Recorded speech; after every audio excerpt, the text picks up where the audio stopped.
Jada Bell tightened her ponytail and glanced at the dashboard clock. 5:42 p.m. Just enough time to grab some groceries before heading home. Her two kids, Amani and Zion, sat in the back seat, tired but patient, knowing this was part of their after-school rhythm. "You'll want mac and cheese or spaghetti tonight?" she asked, smiling into the rearview mirror. "Mac and cheese!" they chorused in perfect unison. Jada laughed. It was moments like these that gave her strength. Life as a single mother wasn't easy, especially not in Cedar Grove, a quiet, predominantly white suburb where she was often treated like an outsider. Still, she made it work, teaching third grade, juggling bills, raising two black children in a world stacked against them.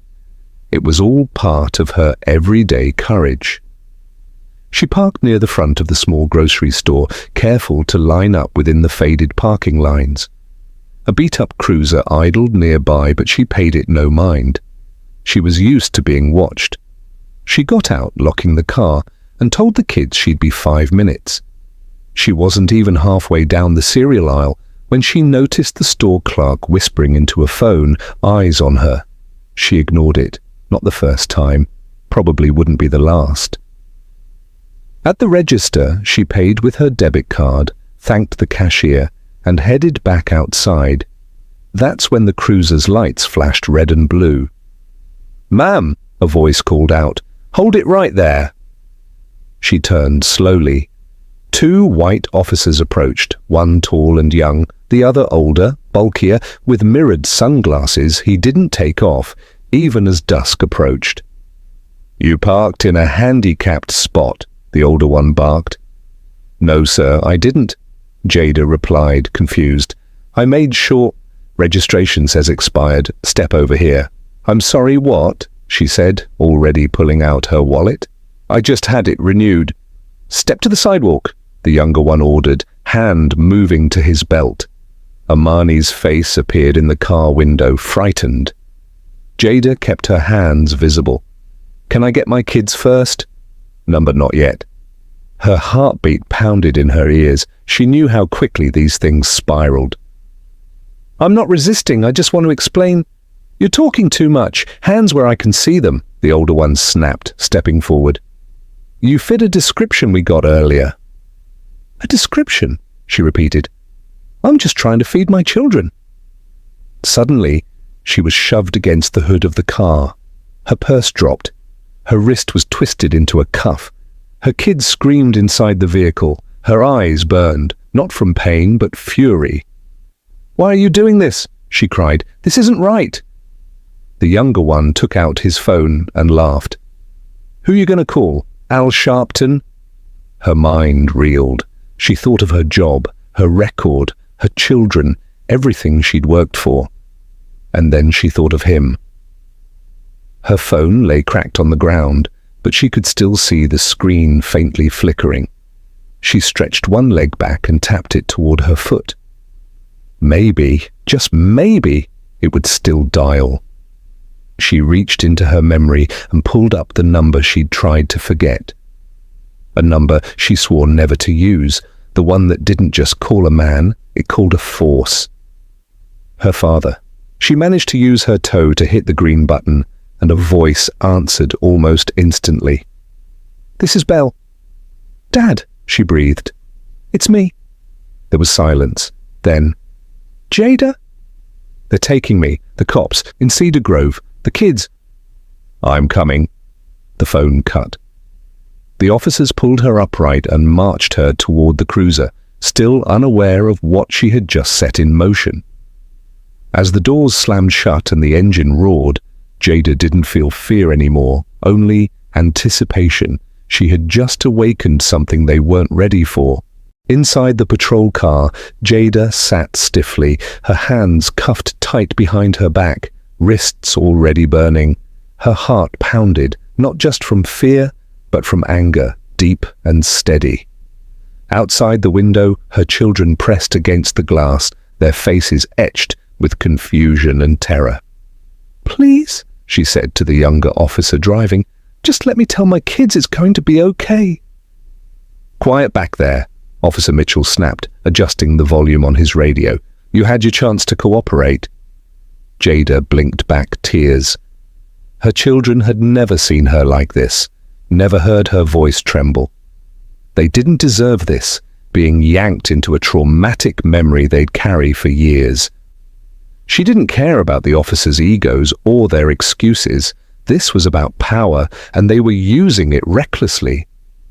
The cruiser pulled into the back of the Cedar Grove precinct. As the car parked, the older officer, Grayson, opened her door and yanked her out roughly. "No sudden moves," he sneered, guiding her through a steel side entrance as if she were a threat. Inside, the small holding room smelled of stale coffee and sweat. There were no other detainees, no noise, just sterile white walls and surveillance cameras that tracked her like a predator watching prey. Grayson shoved her into a chair, not bothering to uncuff her. "You wait here while we check your info. Something tells me you got priors." "I'm a schoolteacher," she said, her voice low but firm. He laughed and left. The door clicked shut behind them, and she was alone. Alone, except for the growing certainty that help was already on the way. She stared at the camera, lifted her chin slightly. "Come get me, Dad." Elias Bell stood in the middle of his armory, staring at the digital tablet on his desk. His daughter's voice still echoed in his ears. He hadn't spoken to her in years, not since she blamed him for the violence of his life and the coldness it brought into their home. But this crossed every line. He tapped his comms device.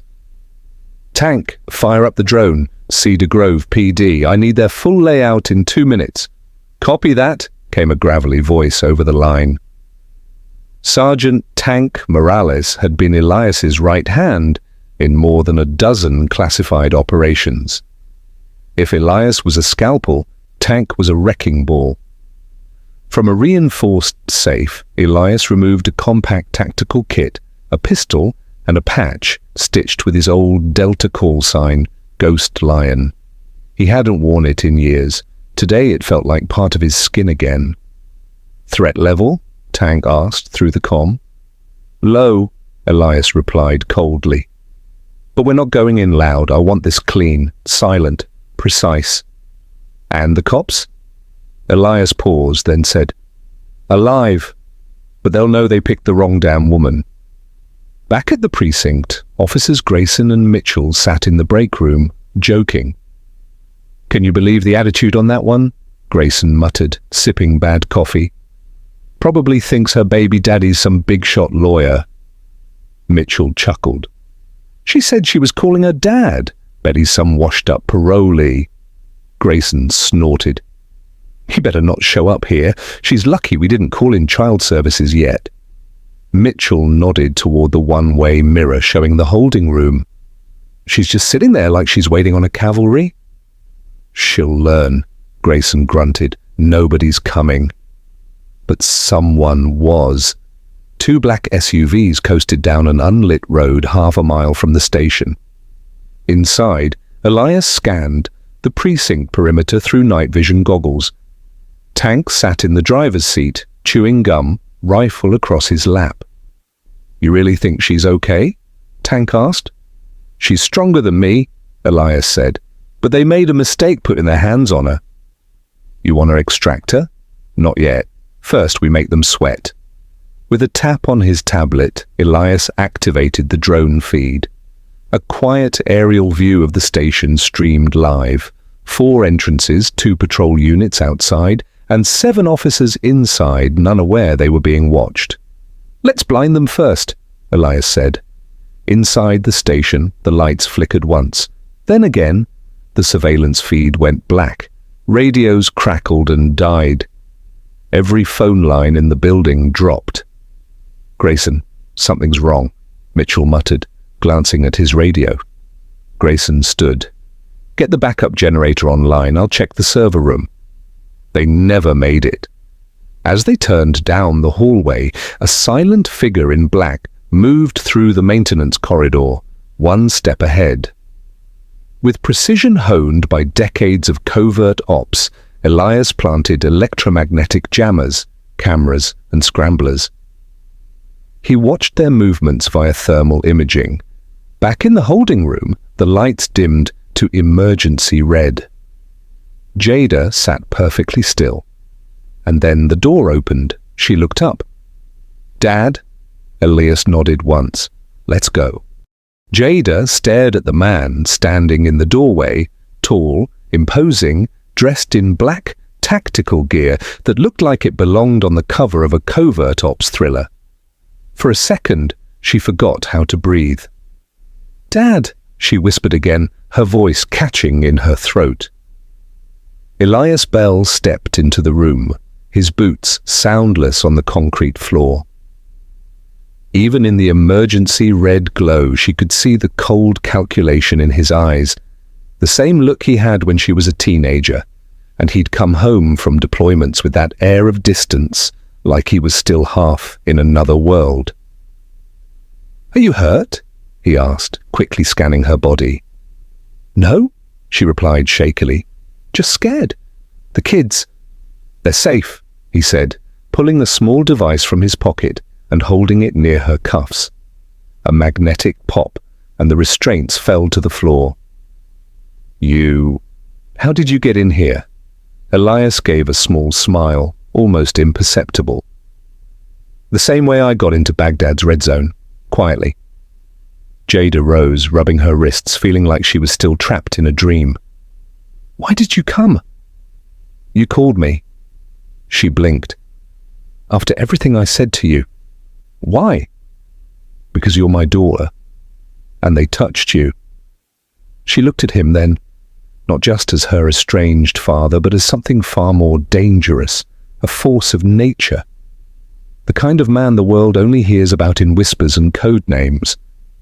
Outside, Sergeant Tank Morales watched from a nearby rooftop through night vision binoculars, monitoring the building and perimeter. "Ghost Lion, you got movement. 2 officers in the corridor, checking breakers." "Understood," Elias responded calmly. "Initiating exfil. 2 minutes." He placed a small earpiece into Jada's ear and handed her a lightweight black jacket. "We're going out the way I came in. Follow exactly. Don't stop. Don't speak unless I say." Still trembling, she nodded. They slipped into the service corridor. The building hummed with low emergency power. Voices echoed faintly, footsteps moving in the distance. Elias moved like vapor, guiding her through shadows, stopping only when absolutely necessary. Every door he passed had a silent sensor placed beside it, recording audio, sending footage to a remote server Tank controlled. In the front of the precinct, Officers Grayson and Mitchell stood at the now useless security monitors. "This is messed up," Mitchell muttered. "System-wide failure?" Grayson didn't answer. He was staring at his phone, which now showed only a scrambled home screen. "It's not a glitch." "What do you mean?" "Somebody did this." Back in the corridor, Jada and Elias reached a maintenance exit. Elias tapped a code into a portable padlock override and swung it open. Cool night air rushed in. They emerged into the alley behind the precinct, where Tank waited inside a black SUV, engine running. Jada slid into the back seat, breathing heavily. She glanced back at the building, still lit in dim red, still oblivious to how close they had just come to disaster. Tank looked over his shoulder. "Ma'am," he said with a smile. "Nice to meet you." Hi," she replied, trying to make sense of any of it. Elias climbed in and shut the door. "Drive." As they pulled away from the precinct, the building loomed smaller behind them, unaware that the storm had already passed through. Inside the SUV, Jada's head spun. "You have a whole team?" Elias nodded. "Small, trusted, ex-Delta, CIA, some private contractors. Just enough." "You're retired." "I'm supposed to be retired, but some things don't end." She looked down at her hands. I haven't called you in years, and I didn't ask why. That silence held more than a dozen buried arguments, memories of slammed doors, the funeral where they hadn't spoken, her refusal to let him teach Zion to shoot, her rage at how distant he'd been when she was young. I didn't want you to be like this with my kids, she said softly. I didn't want them growing up with war stories. They're not growing up in a war zone, Elias said quietly. But they're still under attack, just a different kind. The SUV pulled off the main road and onto a wooded gravel path. Ahead, a cabin sat nestled in the trees, modest but fortified.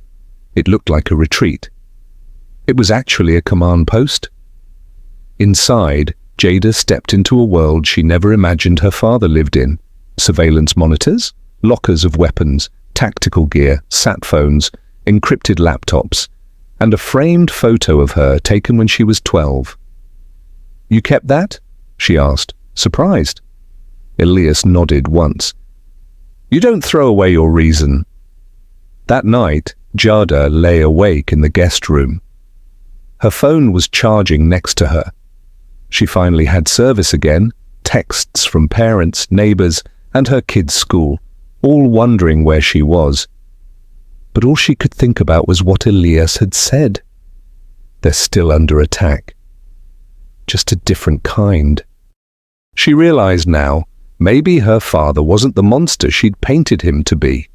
Maybe, in a world that still treated black lives as optional, he was exactly the kind of monster she needed on her side. Tomorrow, she'd get her kids back, but tonight, she was safe. And that was only because of the man she once tried to cut out of her life, now returned like a ghost out of war. At dawn, Jada stood outside the cabin, arms wrapped around herself as mist rose from the trees. She hadn't slept.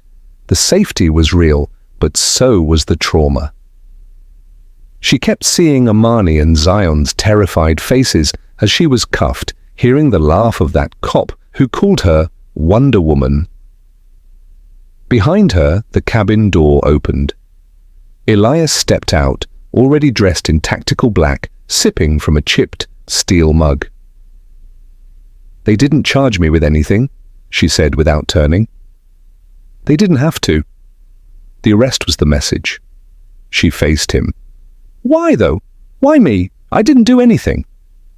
Because you were black, in their town, in the wrong car, at the wrong time. They don't need more than that. He walked down the steps and handed her the mug. Drink, you'll need your strength. She took it, hands trembling. I can't just let this go. I want to sue, go public, something. You will, Elias said. But not before we know who we're dealing with. I don't make noise until I've mapped every inch of the battlefield. Jada stared at him. Is this how you see the world? As a battlefield? He met her gaze evenly. Only when they come for my blood. Back inside the cabin, the screens lit up with satellite imagery, officer bios, municipal corruption reports, and precinct audit logs. Tank was already seated, scanning through the night's digital harvest. Ghost, you're gonna love this, he muttered, tossing up a map of Cedar Grove PD's internal affairs file system. Go on, Elias said, pulling on gloves. The department's been red-flagged 3 times in the last year for unlawful detainments, mostly black motorists. Their body cams malfunctioned each time. Who's their commanding officer? Elias asked. Tank clicked, zoomed in. Chief Hal Vernon, retired Marine Corps. Records scrubbed pretty clean, but I found something. He used to be part of a military contractor group in Iraq, shut down for violations. Elias raised a brow. Which one? Stratos Tactical. Elias muttered a curse. I remember them. Hired thugs with licenses to kill. You think this is personal? Tank nodded. I think he recognized your name when they booked Jada. I think that's why they kept her. Elias looked to his daughter. They knew you were my kid. Jada's eyes widened. Then they weren't just harassing me, they were making a point. Tank whistled. This ain't just racism anymore, it's vendetta. At a small, rural motel, 15 miles from Cedar Grove, officers Grayson and Mitchell met in secret. Both looked shaken. You saw that door, right? Mitchell whispered. Holding cell door was open, no sign of forced entry, no camera feed, no alarm. Grayson paced. I don't care what Chief says, that wasn't normal, that was military. They said Internal Affairs is coming now. Grayson stopped. You think it's him? That guy she called? I don't know who he is, Mitchell muttered, but I know what he is. Trouble. They didn't realize Tank's drone had already spotted them. Back at the cabin, Elias watched them on screen. I want both of them rattled, not broken, rattled. Jada looked at him. You're not going to hurt them? No, he said, but I am going to ruin their illusion of control. Later that afternoon, Elias and Tank moved in silence through the small woods behind Cedar Grove High School. The kids had been released to Child Protective Services and were staying in a temporary foster home, closely guarded but not closely enough. Elias had already contacted a judge he once protected overseas, now a high-profile family court magistrate. An emergency order was being drafted, but first he needed visual confirmation. They reached the house, quiet, clean, middle class. Tank watched through a monocular. Back window, there's your grandkids. Elias nodded, eyes hard. I'll get them out by tomorrow morning. Jada, meanwhile, prepared a digital file at the cabin. Elias had taught her the value of proof. She sorted police audio logs, body cam footage, and satellite screenshots, packaging them into a single drive. I'm going to send this to the press, she said to Tank when he returned. Wait till morning, he advised. Elias wants it all to hit at once. She looked at the wall of surveillance images. Her father had spent a lifetime dismantling terrorist cells, rogue regimes, and warlords. Now he was turning that same precision inward against American injustice. He always worked this fast? She asked. Tank grinned. Ma'am, your dad doesn't sleep, he just plans. That night, Elias sat alone on the porch, polishing the barrel of an old service pistol. Jada joined him with a blanket draped over her shoulders. You scare me sometimes, she said. He nodded. Good. That means I'm doing my job, she exhaled. You were always so distant when I was little, like you lived in a different world. I did. Why didn't you ever come back? I did, but I never wanted to bring that world with me. She touched his arm. Thank you for coming back now. Elias stared into the woods. They took something from me once, the army, friends, time, my wife. They don't get to take you too. In that moment, something shifted between them. The distance shrank just enough to feel like home. At exactly 4:12 a.m., the Cedar Grove Police Department went dark for the second time in 72 hours. This time, it wasn't a power outage. Inside the precinct, Officer Mitchell dropped his coffee in shock as every light blinked out, and the backup generator failed to engage. Phones were dead, radios silent, the digital dispatch boards went black. Panic crept up his spine. Grayson, he shouted, rushing down the corridor. It's happening again.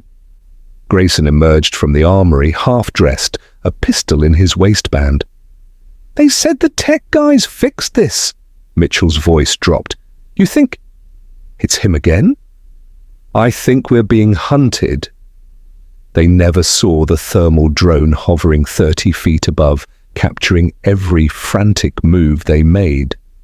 Nor did they hear the silent alarms Elias Bell disabled before stepping out of his concealed vehicle in the precinct's back alley, dressed in full ops gear. Back at the cabin, Jada sat at the command center, headset on, watching feeds streaming from hidden body cams Elias and Tank now wore. "Dad," she whispered into the mic, "you sure about this? Stay on the channel, no comms dropouts. If something happens, initiate Protocol Blue." She looked to Tank's second in command, a former cyber warfare specialist named Trey, seated beside her. "What's Protocol Blue?" "Flash burn the server and scramble our trail," Trey said. "No trace left behind." Jada's hands clenched. "What happens to them?" Trey didn't answer. Inside the precinct, Elias and Tank moved like shadows, clearing corners, jamming locks, planting audio devices. No guns drawn. This wasn't war, it was message delivery. The halls smelled faintly of cheap disinfectant and stale regret. They reached the evidence room. Tank disabled the lock with a tiny EMP pulse. Elias stepped inside and pulled 3 items: a dashcam hard drive, a bodycam battery module, and a clipboard with falsified incident reports. "These will do," he said. Suddenly a door creaked nearby. Elias raised a hand, signal to halt. A beam of light cut across the corridor. Mitchell. Tank slid back into shadow. Elias stepped forward, deliberately allowing the flashlight to catch the side of his face. Mitchell froze. Elias said nothing, just stared. Mitchell's mouth opened slightly, heart pounding. He raised his radio, then remembered it was dead. What do you want?" he asked, voice shaking. Elias walked forward, slow and silent, eyes never blinking. He stopped 2 feet away and leaned in. "You thought she had no one," he said, low and calm. "You thought you could humiliate her, terrorize her, and no one would come." Mitchell's hand trembled. "But I came," Elias continued, "and you're going to remember that every time you close your eyes." He stepped back into the dark. Tank followed, and just like that they were gone. Mitchell collapsed onto a bench, pale and soaked with sweat. Grayson found him minutes later. "He was here," Mitchell said, staring at the floor. "Who?" "The dad. The ghost." Grayson swallowed hard. "We need to talk to Vernon." Chief Hal Vernon sat in his office, reviewing early reports when the knock came. He was a man who didn't scare easily, but even he flinched when Grayson and Mitchell arrived, visibly shaken. "He was here, Chief," Grayson said. "Inside the building." "You telling me one man broke into a law enforcement facility without being seen?" Mitchell handed over a USB drive. "He left this in my locker." Vernon plugged it into his laptop. The screen flashed white, then displayed one image. Elias Bell's face from a classified personnel file, years old, eyes cold, jaw set, call sign Ghost Lion stamped in red. Below it, one sentence: "I do not knock twice." Vernon slammed the laptop shut. "You idiots picked a fight with the wrong ghost." At sunrise, Elias and Tank returned to the cabin. Jada was waiting outside. "You didn't hurt anyone?" she asked immediately. "No," Elias said, "but they'll never forget tonight." Tank tossed her the clipboard and bodycam module. Everything you need to press charges, real ones. She held them like sacred artifacts. "And the kids?" "Tomorrow morning, 9 a.m. courthouse hearing. Judge Harris already approved the emergency custody reversal." Jada's knees buckled slightly. "Thank you," she whispered. Elias didn't speak. He simply placed a hand on her shoulder, the same hand that once pulled wounded soldiers from collapsing buildings, now steadying his daughter. Later that night, Jada sat with Elias under the stars. The fire crackled, the woods were still. "You do this for other people?" she asked. "Used to. Then I stopped. Got tired of saving the world when I couldn't save my own family." She looked at him, softer now. "Maybe this is how we start again." Elias stared into the fire. Maybe. Behind them, the surveillance screens kept glowing, but for the first time, the threat felt smaller. Tomorrow, they would go back to court. But tonight, they rested. The lion had returned, and he wasn't done yet.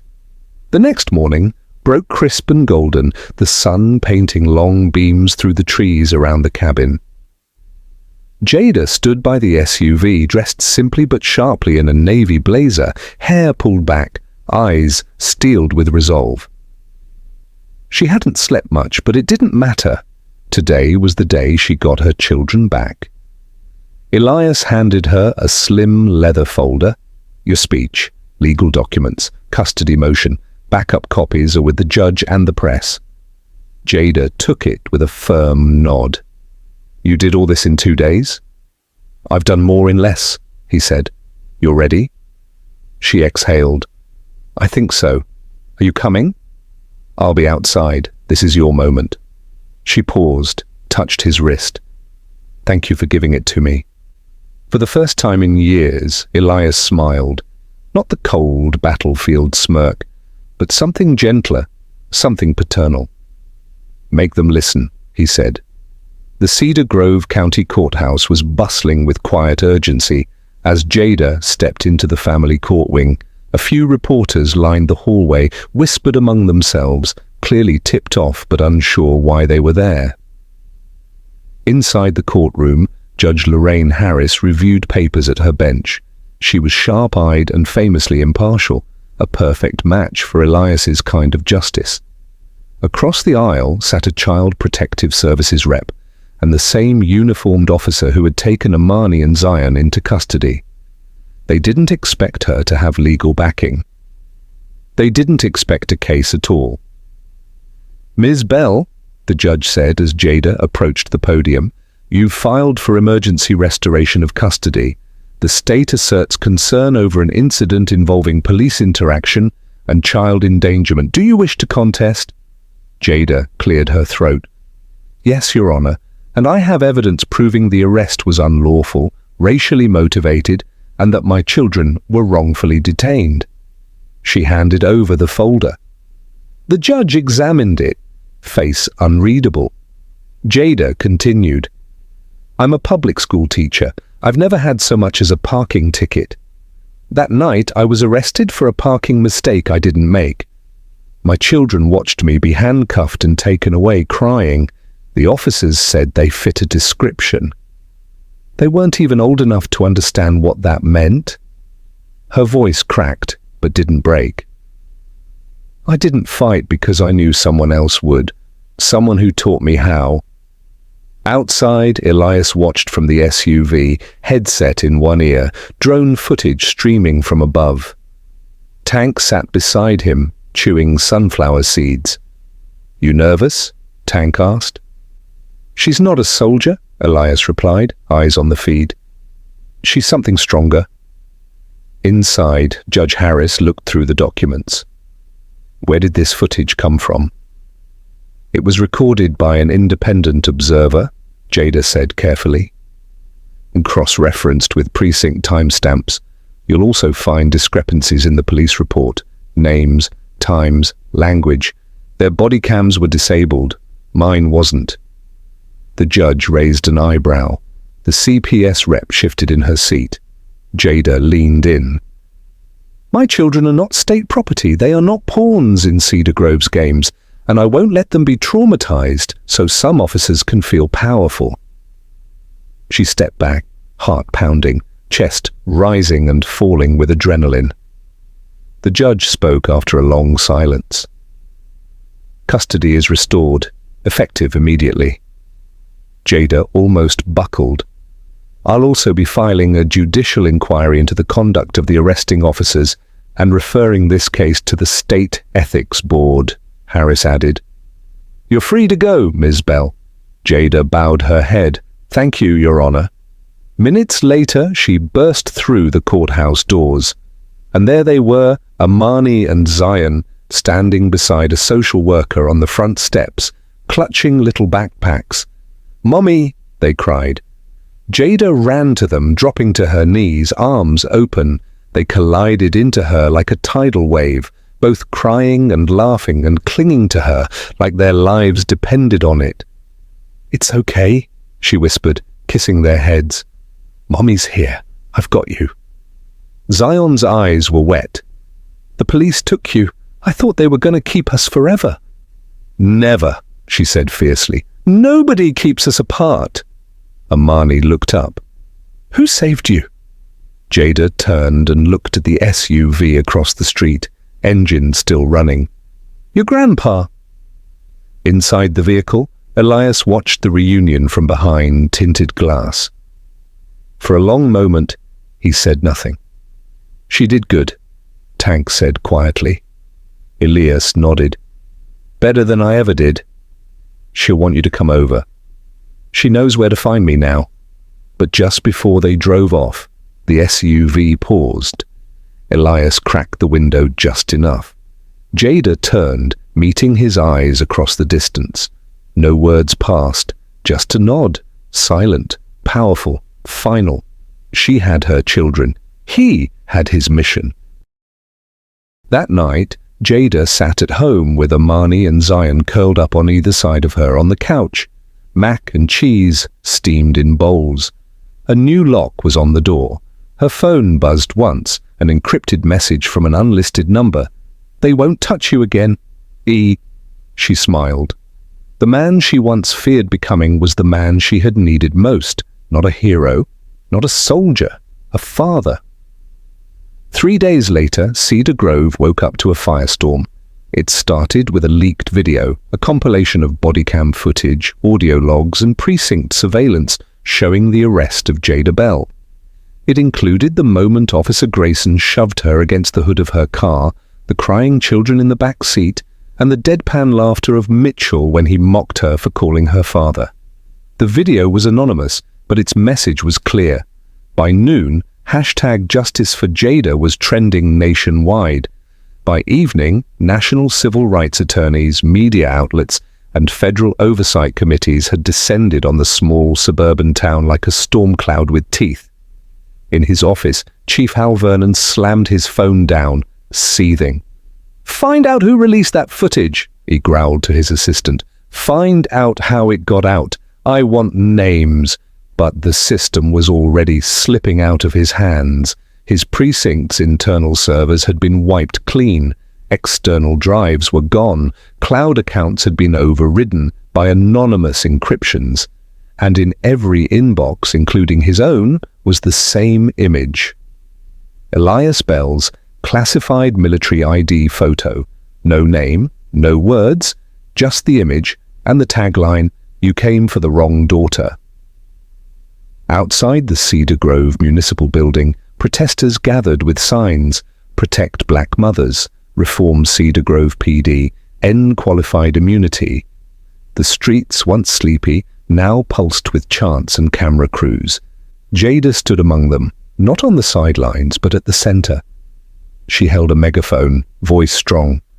"This is not about revenge, it's about accountability.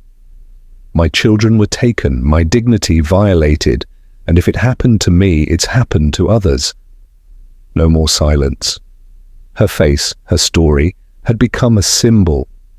She had never asked for this stage, but now that she had it, she wasn't stepping off.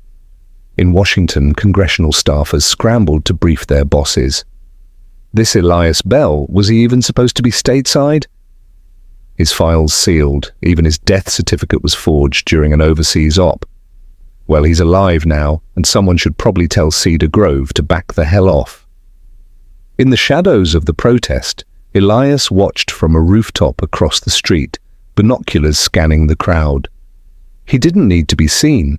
Jada didn't need rescuing anymore. Tank crouched beside him. "You proud?" "I'm not here for pride," Elias murmured. "I'm here for closure." Tank handed him a burner phone. "You ready to trigger the last drop?" Elias nodded. "Send it." One final document packet was sent to the Department of Justice. A full report detailing Cedar Grove's history of racial profiling, complaints that were buried, officers who were shielded, payouts that were silenced. The data wasn't stolen, it had always existed. Elias had simply collected the pieces no one wanted connected. The next morning, Chief Vernon was escorted out of his precinct by federal agents. Grayson and Mitchell were suspended indefinitely, pending investigation. Their names, once protected by internal red tape, were now public. Lawsuits followed. So did calls for town council resignations. Meanwhile, Jada sat in her classroom, finishing a lesson on historical resistance movements. She looked out at her students, all races, all watching her closely now. She wasn't just Miss Bell anymore. She was someone who'd faced down power and won. Her phone buzzed. A new email. Subject: commendation nomination. Public service sender, Governor's office. She exhaled, heart full. Not because she wanted the spotlight, but because it meant people were watching. It meant the story mattered. Her kids were safe. Her students were listening. The town was changing, but still... She couldn't help but wonder. Where was her father now? At a quiet airstrip 5 states away, Elias stepped into a private hangar where a jet waited. He shook Tank's hand. "You sure you don't want to stick around?" Tank asked. "I came to protect, not to stay." "You'll keep watching her." Elias smiled faintly. "Always." He climbed aboard. No press, no trail, no trace. As the plane lifted into the sky, Jada sat at home tucking her kids into bed.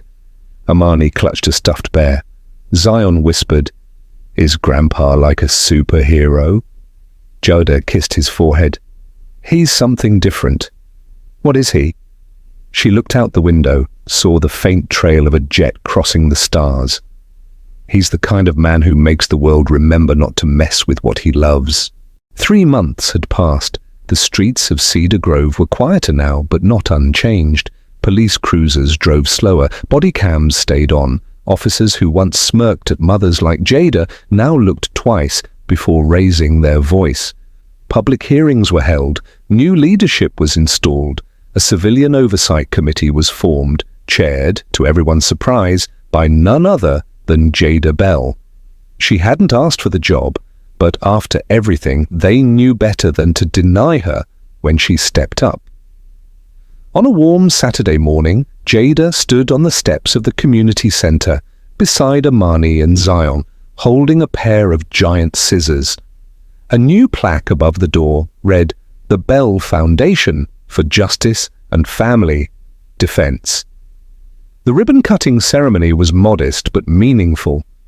Dozens of families showed up, black, brown, white, applauding the woman who had turned her pain into purpose. She wasn't just the face of a story anymore, she was a shield. Inside the center, a mural stretched across the lobby wall, Jada kneeling beside her children, holding them close. Behind her, a shadowy silhouette of a man in military gear, his face unseen, but his presence unmistakable. The inscription read, "She stood tall, but he stood behind her." No signature, no explanation, just truth. That evening, Jada sat on her porch sipping tea, listening to Amani and Zion chase fireflies in the yard. The sky blushed with sunset. Her phone buzzed, a single message from a hidden number. "Checking in. All clear. Proud of you. E." She smiled, then typed back, "I couldn't have done it without you." No reply, but she knew he'd seen it. Far away in the Colorado highlands, Elias Bell stood beside a cliff, scanning the valley with a high-powered lens. He had grown a short beard, his posture was relaxed, but his eyes were still sharp. A new assignment had come through, one involving missing veterans and corrupt contractors. Different town, same enemy. Tank emerged from the trees behind him. "You see it?" Elias nodded, sliding the lens into a case. Same patterns, different uniforms. "You ever think of stopping?" "I did." "Back then?" "No," Elias said when she called. Tank raised an eyebrow. "Thought you said that was a rescue." "It was," Elias replied, "but not for her." Back in Cedar Grove, Jada tucked her kids into bed. Zion asked, "Do you think Grandpa's out there somewhere?" She nodded. "I know he is." "What's he doing?" "Watching," she said. "Helping people who don't even know he's there." Amani whispered, "Like a ghost." "No," Jada said softly, "like a shadow that keeps the bad things from getting too close." She kissed them goodnight and turned off the light. Outside, the wind rustled the trees. And somewhere far away, a man with a patch-marked ghost lion walked into the night, never needing thanks, never needing fame. Just the knowledge that the people he loved would never be unprotected again.